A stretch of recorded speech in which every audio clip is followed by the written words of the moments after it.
Purchase കഴിഞ്ഞു പോകുമ്പോൾ gift ആയിട്ടൊരു ഗോൾഡ് കോയിൻ കൂടെ കിട്ടിയ എങ്ങനെ ഉണ്ടാവും? അതായത് സെവൻസ് ഗോൾഡ് ആൻഡ് ഡയമണ്ട്സിന്റെ പള്ളുരുത്തി ഷോറൂമിന്റെ ഇനാഗുറൽ ഓഫർ ആയിട്ട് ജനുവരി 11 മുതൽ ഫെബ്രുവരി 11 വരെ പള്ളുരുത്തി ഷോറൂമിൽ നിന്ന് ഗോൾഡ് പർച്ചേസ് ചെയ്യുന്നതിൽ നിന്നും തിരഞ്ഞെടുക്കുന്ന 11 ഭാഗ്യശാലികൾക്ക് സമ്മാനമായി ഗോൾഡ് കോയിൻ ലഭിക്കുന്നതാണ്. നമ്മുടെ പുതിയ ഷോറൂമിന്റെ പ്രത്യേകത എന്താണെന്ന് വെച്ചാൽ ലൈറ്റ് വെയ്റ്റ് കളക്ഷൻസ് ആണ്. ഗോൾഡ് റേറ്റ് ഒരുപാട് ഉയർന്നു നിൽക്കുന്ന സാഹചര്യത്തിൽ നമുക്ക് വാങ്ങിക്കാൻ പറ്റിയ ബെസ്റ്റ് ഓപ്ഷനാണ് light weight jewellery. Light weight ജ്വല്ലറിയുടെ ഒരുപാട് കളക്ഷൻ നമ്മുടെ സെവൻസ് ഗോൾഡ് ആൻഡ് ഡയമണ്ട്സിൽ അവൈലബിൾ ആണ്. അതുകൂടാതെ നിങ്ങളുടെ കയ്യിലുള്ള പഴയ ആഭരണങ്ങൾ അന്നത്തെ ഗോൾഡ് റേറ്റിൽ എക്സ്ചേഞ്ച് ചെയ്ത് പുതിയ ആഭരണങ്ങൾ വാങ്ങിക്കാവുന്നതാണ്. അപ്പോൾ മറക്കണ്ട, Sevens gold and diamonds Palluruthy. Arookutty Pathuvapuram Saint Antony's ദേവാലയത്തിൽ 104ാമത് ദർശന തിരുനാൾ മഹാമഹം ഫെബ്രുവരി 10 മുതൽ 15 വരെ നടത്തപ്പെടും. ആലപ്പുഴ ജില്ലയിലെ അരൂക്കുറ്റിയിൽ വളരെ പ്രസിദ്ധമായിട്ടുള്ള പാതുവാപുരം പള്ളിയിലെ 104ാമത് വിശുദ്ധ അന്തോണീസിന്റെ ദർശന തിരുനാളിന്റെ വിശേഷങ്ങളാണ് നമ്മൾ ഇന്ന് കേൾക്കാൻ പോകുന്നത്. നമ്മളുടെ കൂടെയുള്ളത് പള്ളി വികാരി കൂടിയായ ഫാദർ ആന്റണി കുഴുവേലിലാണ്. അച്ഛൻ നമസ്കാരം. 104ാമത് തിരുനാള് നടക്കാൻ പോവുകയാണ്. എങ്ങനെയാണ് തിരുനാളിന്റെ ഒരുക്കങ്ങളും മറ്റു കാര്യങ്ങളും ഒക്കെ? നമ്മളുടെ പാതുവാപുരത്ത് തിരുനാളിന്റെ ഒരു പ്രത്യേകത എന്ന് പറയുന്നത് നീണ്ട ഒരുക്കമാണ്. ഒരു 2 മാസക്കാലം തിരുനാളിനോടനുബന്ധിച്ച് തിരുസ്വരൂപ പ്രയാണമാണ്. അപ്പോൾ നമ്മൾ ഈ വർഷം 2025 നവംബർ 30-ാം തീയതി മുതൽ 2026 ഫെബ്രുവരി 1-ാം തീയതി വരെയുള്ള കാലഘട്ടത്തിലാണ് തിരുസ്വരൂപ പ്രയാണം നടത്തുന്നത്. അപ്പോൾ ഈ പ്രയാണം എന്ന് പറയുന്നത് ഞങ്ങൾക്ക് 110 പ്രസിഡന്റിമാരാണുള്ളത്. ഈ 110 പ്രസിഡന്റിമാരുടെ വീടുകളിൽ പുണ്യാളം പോകും. അത് 110 പ്രസിഡന്റികൾ നമുക്ക് പല സ്ഥലങ്ങളാണ്. ഇപ്പോൾ എറണാകുളം ചിറ്റൂരുണ്ട്, ചിറ്റൂർ വടുതലയുണ്ട്, കലൂരുണ്ട്, നെട്ടൂരുണ്ട്, ചേപ്പനമുണ്ട്, മരടുണ്ട്, കുമ്പളങ്ങിയുണ്ട്, ചെല്ലാനമുണ്ട്, കണ്ണമാലിയുണ്ട്, പള്ളുരുത്തിയുണ്ട്, തോപ്പുംപടിയുണ്ട്, എഴുപുന്നയുണ്ട്, എരമല്ലൂരുണ്ട്, ചേർത്തലയുണ്ട്, ആലപ്പുഴയുണ്ട്. അപ്പൊ ഈ ദേശങ്ങളിൽ നിന്നെല്ലാം പ്രസിഡന്റുമാരുണ്ട്. സുപ്രസിദ്ധ തീർത്ഥാടന കേന്ദ്രമായ അരൂക്കുറ്റി പാതുവാപുരം സെന്റ് ആന്റണീസ് ദേവാലയത്തിൽ 104ാമത് ദർശന തിരുനാൾ മഹാമഹത്തിന് ഫെബ്രുവരി 10 കൊടിയേറും. ഫെബ്രുവരി 10 മുതൽ 15 വരെയാണ് തിരുനാൾ നടക്കുന്നത്. ഫെബ്രുവരി 22 8ാം ഇടം. നവനാൾ 2026 ഫെബ്രുവരി 1 മുതൽ 9 വരെ നടക്കും. ഫെബ്രുവരി 10 വൈകിട്ട് 5:30 മണിക്കാണ് കൊടിയേറ്റം. ആഘോഷമായ ദിവ്യബലിക്ക് കൊച്ചി രൂപത വികാരി general reverend doctor monsignor Josy Kandanattuthara മുഖ്യ കാർമ്മികത്വം വഹിക്കും. എളമക്കര ലൂർദ് മാതാ ദേവാലയത്തിലെ റവറൻഡ് ഡോക്ടർ സ്റ്റാൻലി മാതിരപ്പള്ളിയുടെ പ്രസംഗവും ഉണ്ടാവും. തുടർന്ന് നൊവേന, ലതീഞ്ഞ, പരിശുദ്ധ കുർബാനയുടെ ആശീർവാദം എന്നിവ നടക്കും. തിരുക്കർമ്മങ്ങൾക്ക് അരൂക്കുറ്റിയിൽ നിന്നുള്ള പ്രസിഡന്റിമാർ നേതൃത്വം നൽകും. ഫെബ്രുവരി 11 നടക്കുന്ന പരിശുദ്ധ കുർബാനയുടെ ആശീർവാദത്തിനും ഇലക്ടോർ തെരഞ്ഞെടുപ്പിനും അരീപ്പറമ്പ് സെന്റ് സെബാസ്റ്റ്യൻ ചർച്ചിലെ റവറൻഡ് ഫാദർ ലൂക്ക് പുത്തംപറമ്പിൽ മുഖ്യ കാർമ്മികത്വം വഹിക്കും. KCBC vocation promotion secretary reverend father Shinoj Punnakkal പ്രസംഗിക്കും. ഇപ്പോഴെന്ന് വെച്ചാൽ എല്ലാ മനുഷ്യർക്കും നേർച്ചയാണ് ഇവിടെ, അത് തിരുനാൾ നടത്തണമെന്നുള്ളത്. പക്ഷെ ഒറ്റയ്ക്കൊരാൾക്ക് ഈ തിരുനാൾ ഏറ്റെടുത്ത് നടത്താൻ പറ്റില്ല. അപ്പോൾ ഒരു സാധാരണക്കാരന് പോലും തിരുനാളിൽ പങ്കാളിയാകണം, അതിൻ്റെ നേതൃത്വം ഏറ്റെടുക്കും. അപ്പോൾ ഒരു ചെറിയൊരു തുകയിൽ ഈ കാര്യങ്ങൾ ചെയ്യാൻ പറ്റും. അപ്പം അതുകൊണ്ട് നമ്മൾ പ്രസിഡന്റ് ചെയ്യാൻ ആഗ്രഹിക്കുന്ന എല്ലാവരെയും ഉൾക്കൊള്ളിച്ചുകൊണ്ടാണ് പോകുന്നത്. അതായത് പൈസ കയ്യിലുള്ളവർക്ക് മാത്രം ആയിട്ട് നമുക്കിത് ചെയ്യാൻ പറ്റില്ല, അത്രയും ഭീമമായിട്ട് ചിലവ് വരും. വളരെ വ്യത്യസ്തമായിട്ടുള്ളൊരു കാഴ്ചപ്പാടാണ്. എന്താണെങ്കിലും ഇത്രയും സാധാരണക്കാരന് പോലും ആ പെരുന്നാളിന്റെ അല്ലെങ്കിൽ തിരുനാളിന്റെ ഭാഗമാകണം എന്നുള്ള ഒരു ചിന്ത ഒരു ആത്മീയ തലത്തിൽ സൃഷ്ടിക്കുന്നത് എന്തായാലും ഉചിതം. വളരെ ആളുകൾക്ക് അതിനോടൊരു ഇഷ്ടക്കൂടുതൽ അല്ലെങ്കിൽ ആത്മീയപരമായിട്ട് അവർക്ക് അടുക്കാൻ സാധിക്കുന്ന ഒന്നാണ്.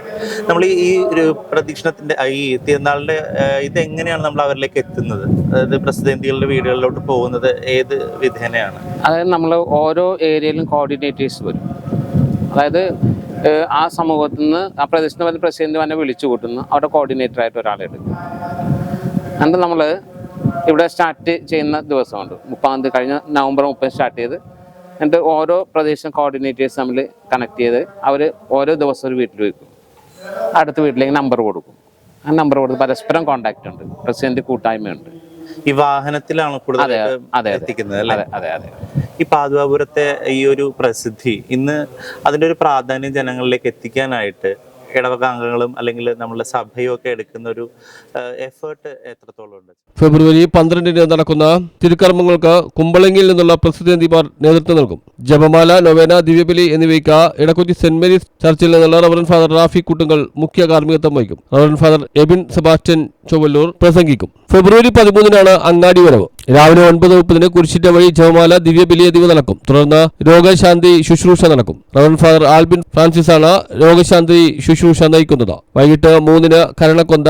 തിരുക്കർമ്മ നേതൃത്വം എറണാകുളത്തു നിന്നുള്ള പ്രസിദ്ധേന്തിമാരാണ്. വൈകിട്ട് 5 ജപമാല. വൈകിട്ട് 5:30 അഭിവന്ദ്യ പിതാവിന് സ്വീകരണം നൽകും. നവേന, പൊന്തിഫിക്കൽ ദിവ്യബലി, പ്രസിദ്ധേന്തി വായിച്ച, പ്രദക്ഷിണം, പരിശുദ്ധ കുർബാനയുടെ ആശീർവാദം എന്നിവ നടക്കും. കൊച്ചി രൂപത മെത്രാൻ റൈറ്റ് റവറന്റ് ഡോക്ടർ ആന്റണി കാട്ടിപ്പറമ്പിൽ മുഖ്യ കാർമ്മികത്വം വഹിക്കും. തുടർന്നാണ് അങ്ങാടി വരവ് സംഘത്തിന്റെ ആദരവുണ്ടാവുന്നത്. ഫെബ്രുവരി 14 വൈകിട്ട് 5 പുന്നപ്പള്ളി മാധവ മകൻ രാജന്റെ ഭവനത്തിൽ നിന്നും കാലിൽ നാട്ടുവാനുള്ള കുരിശ് ആഘോഷമായി കൊണ്ടുവരും. തുടർന്ന് കുരിശ് നാട്ടൽ കർമ്മം നടക്കും. തിരുക്കർമ്മങ്ങൾക്ക് നേതൃത്വം നൽകുന്നത് പള്ളുരുത്തിയിൽ നിന്നുള്ള പ്രസിദ്ധേന്തിമാരായിരിക്കും. വൈകിട്ട് 5:30 ജപമാല, നൊവേന, സമൂഹ ദിവ്യബലി, പ്രസംഗം, വേസ്പര പ്രദക്ഷിണം എന്നിവ നടക്കും. ആലപ്പുഴ രൂപത വികാരി ജനറൽ റവറന്റ് മോൺസിഞ്ഞർ ജോയ് പുത്തൻവീട്ടിൽ മുഖ്യ കാർമ്മികത്വം വഹിക്കും. റവറന്റ് ഡോക്ടർ ഗസ്പർ കടവിപ്പറമ്പിൽ പ്രസംഗിക്കും. ഫെബ്രുവരി 14 രാത്രി 8:30 മുതൽ ജാഗരണ പ്രാർത്ഥന നടക്കും. ഫെബ്രുവരി 15 രാവിലെ 11 കായൽ പ്രദക്ഷിണം നടക്കുന്നത്. നേർച്ചപ്പായസ വിതരണം, കുഞ്ഞുങ്ങൾക്ക് ചോറൂട്ട്, പിടിയരി സമർപ്പണം എന്നിവ ഉണ്ടാവും. ഫെബ്രുവരി 14 രാത്രി 10 മുതൽ 12 വരെ നടക്കുന്ന ജാഗരണ പ്രാർത്ഥനയ്ക്ക് റവറന്റ് ഫാദർ വിപിൻ കുരിശിതറ നേതൃത്വം നൽകും. രാജഭരണകാലത്ത് പ്രസിദ്ധമായ ചൗക്കിയായിരുന്നു അരുക്കുറ്റി. അനേകം സർക്കാർ ഉദ്യോഗസ്ഥർ ഇവിടെ സേവനം അനുഷ്ഠിച്ചിരുന്നു. കൈതപ്പുഴ കായലിനോട് ചേർന്ന് കിടക്കുന്ന ഈ ദ്വീപ് കേവുവള്ളക്കാരുടെയും മണൽ വാരുന്നവരുടെയും മത്സ്യബന്ധനം നടത്തുന്നവരുടെയും ഇടത്താവളമായിരുന്നു. കത്തോലിക്ക വിശ്വാസത്തിൽപ്പെട്ടവർക്ക് ആത്മീയ ആവശ്യങ്ങൾക്കായി ആദ്യം ഇടക്കുറ്റി സെന്റ് ലോറൻസ് ഇടവകയും 1818 മുതൽ അരൂർ സെന്റ് അഗസ്റ്റിൻ ഇടവകയുമാണ് ആശ്രയിച്ചിരുന്നത്. അരുക്കുറ്റി നിവാസികളുടെ ആത്മീയ കാര്യങ്ങളിലുള്ള തീക്ഷ്ണതയും മറ്റു സ്ഥലങ്ങളിലേക്ക് പോകാനുള്ള യാത്രാക്ലേശവും മനസ്സിലാക്കിയ ഭരണാധികാരി ആയുർവേദ വൈദ്യനായ കേരളവർമ്മ തമ്പുരാൻ തന്റെ ബന്ധുവീടായ തൃച്ചാറ്റുകുളം കോവിലകം കൊച്ചനുജൻ തിരുമുൽപ്പാടിനോട് അദ്ദേഹത്തിന്റെ വക വാലയിൽ പറമ്പ് പള്ളിക്കായി വിട്ടുകൊടുക്കുവാൻ അഭ്യർത്ഥിച്ചു. കൈതപ്പുഴ കായലിലേക്ക് വാലുപോലെ നീണ്ടു നിൽക്കുന്ന സ്ഥലമായതുകൊണ്ട് വാലെ എന്ന പേരിലറിയപ്പെട്ടു. ഇവിടെ നിർമ്മിച്ച പള്ളിക്ക് വാലെപ്പള്ളി എന്ന് പേര് ലഭിച്ചു. 1922 അരൂർ ഇടവക വികാരിയായിരുന്ന ഫാദർ ജോർജ് മെനോബീസ് അരുക്കുറ്റിയിലെ വിശുദ്ധ അന്തോണീസിന്റെ പ്രാർത്ഥനാലയം വെഞ്ചരിച്ചു. ഇതിന് പാതുവാപുരം എന്ന പേര് നൽകി. കേരളത്തിലെ കായൽ പ്രദക്ഷിണം നടത്തുന്ന ചുരുക്കം പള്ളികളിൽ ഒന്നാണ് പാതുവാപുരം പള്ളി.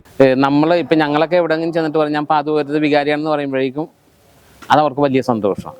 കാരണം ഇത് പുതുമയുള്ള പേരല്ല, ജനങ്ങളുടെ മനസ്സിൽ പതിഞ്ഞിരിക്കുന്ന അത്ഭുതങ്ങളും അടയാളങ്ങളും ഒത്തിരിയുണ്ട്. അതുകൊണ്ട് തന്നെ നമ്മളിവിടെ ചൊവ്വാഴ്ചകളിലും വെള്ളിയാഴ്ചകളിലും പ്രാർത്ഥനാ ശുശ്രൂഷ നടത്തും. ആർക്ക് ജനങ്ങൾ വരുന്നു, പ്രാർത്ഥിക്കുന്നു, അവരുടെ കാര്യങ്ങൾക്ക് വേണ്ടി മധ്യസ്ഥം വഹിക്കുന്നു. അതിലൂടെയൊക്കെ തന്നെ ഈ പ്രാർത്ഥനയിലൂടെയാണ് കൂടുതൽ മുന്നോട്ട് പോകുന്നത്. ഇപ്പോൾ കൈതപ്പുഴ കായലിന്റെയും വേമ്പനാട്ടുകായലിലെ ഒരു സംഗമമാണ്. ഇതിൽ തന്നെ തിരുനാളിന്റെ ഏറ്റവും വലിയ ഒരു ഇതാണ് കായൽ പ്രദക്ഷിണം എന്ന് പറയുന്നത്. അതിന്റെ ഒരു ചരിത്രത്തെ പറ്റിയിട്ടൊന്ന് പറയാമോ? അതായത് ഇതിൻ്റെ ഒരു ചരിത്ര പശ്ചാത്തലത്തിലേക്ക് നമ്മൾ പോകുമ്പോൾ ഈ കായലിൽ മത്സ്യം പിടിച്ചുകൊണ്ടിരുന്ന മത്സ്യത്തൊഴിലാളികൾ അപ്പോൾ ഒരു രാത്രിയിൽ അവർക്കൊരു ദർശനം ഉണ്ടാവുകയും ഒരു സ്വർണ്ണക്കുരിശ് ഈ കായലിലിങ്ങനെ ഉയർന്നു വരുന്നു. അവർ ക്രൈസ്തവരാണ് സ്വാഭാവികമായിട്ട്. അവർ ഉടനെ വന്നിട്ട് പിറ്റേ ദിവസം രാവിലെ പള്ളിയിൽ വന്ന് വികാരിച്ചനോട് പറയുകയും പക്ഷേ ഇങ്ങനെ ഒരു കാഴ്ച ഞങ്ങൾ കണ്ടു. അതിൻ്റെ ഓർമ്മ ആണ് പിന്നീട് വരുന്നത്. അതിൻ്റെ ഭാഗമായിട്ട് തന്നെയാണ് ഇപ്പം നമ്മൾ ആ വീട്ടിൽ നിന്നുകൊണ്ട് മുൻ തലമുറക്കാരുടെ അവർ ചെയ്ത അതേ പ്രവൃത്തികൾ ഈ തലമുറയും ചെയ്തുകൊണ്ടിരിക്കുകയാണ് ചെയ്യുന്നത്. ഇപ്പോൾ പുന്നാക്കൽ രാജനാണ് ആ കുടുംബത്തിൻ്റെ നാഥൻ. അദ്ദേഹത്തിന് കണ്ണനാണ് ഇപ്പോൾ നേതൃത്വം കൊടുത്തുകൊണ്ടിരിക്കുന്നത്.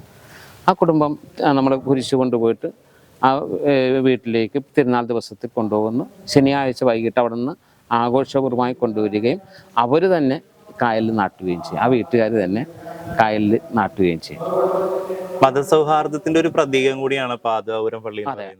മത്സ്യത്തൊഴിലാളികൾ മത്സ്യം പിടിക്കുന്നതിന് കൈതപ്പുഴ കായലിൽ മുങ്ങിയപ്പോൾ സ്വർണ്ണക്കുരിശ് കണ്ട വിവരം വികാരി അച്ഛനെ അറിയിക്കുകയും മത്സ്യത്തൊഴിലാളികൾ കാണിച്ച സ്ഥലത്ത് കുരിശ് നാട്ടുകയും ചെയ്തു. പള്ളിയുടെ സമീപത്തുള്ള പുന്നാപ്പള്ളി ഉൻഡാൻ ആയിരുന്നു ആദ്യമായി കുരിശ് നാട്ടിയത്. ദൈവ നിയോഗം പോലെ അദ്ദേഹത്തിന്റെ പിന്തലമുറക്കാരനായ പുന്നാപ്പള്ളി രാജനാണ് കുരിശ് നാട്ടുന്നത്. തിരുനാൾ കൊടിയേറ്റ ദിവസം പുന്നാപ്പള്ളി കുടുംബത്തിലേക്ക് ആഘോഷപൂർവ്വമായി കുരിശ് കൊണ്ടുപോവുകയും തിരുനാൾ തലേന്നാൾ ഭക്തി നിർഭരമായ അന്തരീക്ഷത്തിൽ വാദ്യ ആഘോഷങ്ങളുടെ അകമ്പടിയോടെ കുരിശ് പള്ളിയിലേക്ക് കൊണ്ടുവരികയും കായലിൽ നാട്ടുകയും ചെയ്യുന്നു. 104ാമത് തിരുനാളിന് നേതൃത്വം നൽകുന്നത് എറണാകുളം മരട്, നെട്ടൂർ, കുമ്പളങ്ങി, ഫോർട്ട് കൊച്ചി, പള്ളുരുത്തി, ഇടക്കൊച്ചി, അരൂർ, എഴുപുന്ന, മുണ്ടമ്പേലി, കണ്ണമാലി, അരുക്കുറ്റി, ചേർത്തല, പള്ളിത്തോട് എന്നിവിടങ്ങളിൽ നിന്നുള്ള 110 പ്രസിദ്ധേന്തിമാരാണ്. പത്രസമ്മേളനത്തിൽ വികാരി father Antony Kuzhuvelil, father Xavier Antony, Mithin Kalliparambil, father Vipin George Thareparambil, general convener Jose Kurisingal, joint കൺവീനർമാരായ രാജേഷ് പീറ്റർ പള്ളിക്കര, എഡ്വേർഡ് കണ്ണിക്കാട്ട, കൈക്കാരന്മാരായ Joy Illath, Joson Kannikkatta, Bosco Antony, Biju Mullassery, Nixon Nanatta, Augustine Jobin Nanatta എന്നിവർ പങ്കെടുത്തു. ഏറെ പാരമ്പര്യവും അതോടൊപ്പം ജനങ്ങളുടെ പങ്കാളിത്തവും സമ്മേളിക്കുന്ന ഒരു ഇടവക തിരുനാളാണ് വിശുദ്ധ അന്തോണീസിൻ്റെ പാദോപുരത്തെ തിരുനാൾ. ഈ തിരുനാളിന് 10-ാം തീയതിയാണ് കൊടിയേറുന്നത്. ഇവിടെ ഭയങ്കര നാച്ചുറലായിട്ടുള്ള ഒരു കൊടിമരം തന്നെയാണ് നമുക്കുള്ളത്. അമേന്തരം എന്ന ഈ കൊടിമരം 100ഓളം വർഷം പഴക്കമുള്ളതാണ്. ഇവിടുത്തെ ഈ തിരുനാൾ ഫെബ്രുവരി 10 മുതൽ 15 വരെ പാതുവ അരുക്കുറ്റിയിൽ 104ാമത് ദർശന തിരുനാൾ നടക്കുകയാണ്. ഒരുപാട് പ്രത്യേകതകൾ ഉള്ള ഒരു തിരുനാൾ കൂടിയാണ് പാദോപുരത്തെ തിരുനാൾ. അതിലൊരു പ്രധാന പ്രത്യേകതയാണ് ഭജന ഇരിക്കൽ. 14-ാം തീയതി ശനിയാഴ്ച രാത്രി മുതൽ ഒരു നിയോഗം വെച്ച് മനുഷ്യരിവിടെ ഇങ്ങനെ വെളുപ്പിനെ വരെ ഉറക്കമൊഴിച്ച് പ്രാർത്ഥിച്ചിരിക്കുന്ന ഒരു അപൂർവമായിട്ടുള്ള കാഴ്ച അന്ന് കാണാനായിട്ട് പറ്റും. ഭക്ഷണം ആ സമയത്ത് നേർച്ച വിതരണം ഒക്കെ നടക്കുന്ന വളരെ ഒരു spiritual celebration. News bureau Arookutty.